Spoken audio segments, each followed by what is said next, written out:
तुमच्या जीवनात जे काही घडत आहे त्याच्या मागे तुम्ही देवाची योजना जाणली का? मी तुम्हाला सांगितलं की तो जो माणूस कुष्ठरोगी येशूकडे आला एकटा आणि पाया पडला, नम्रता दाखवली आणि देवाच्या सामर्थ्यावर विश्वास ठेवला, म्हणाला आपली इच्छा असली तर आपण मला शुद्ध करायला समर्थ आहात.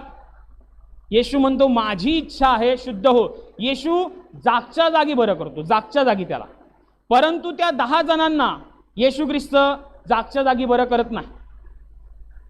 येशू म्हणतो स्वतःला जाऊन याचकांना दाखवा आणि ते वाटेत जाऊन बरे होतात. तुम्हाला माहिती आहे याच्या मागे देवाचं काय कारण होतं?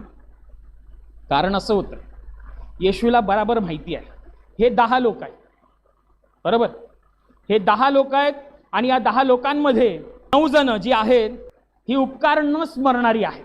हे धन्यवाद देणारे नाही आहेत, ह्यांना चांगल्या गोष्टींची जाण नाही आहे, हे कृतज्ञ नाही आहेत, उपकार स्मरणारे नाही आहेत. माहिती आहे येशूला, माहिती आहे येशूला, तरी सुद्धा लोकांसमोर, अवघ्या जगासमोर, अवघ्या विश्वासणाऱ्यांसमोर ही गोष्ट शिकवायची होती की देवाने काम केल्यानंतर आपल्याला कृतज्ञ असणं फार महत्त्वाचं आहे.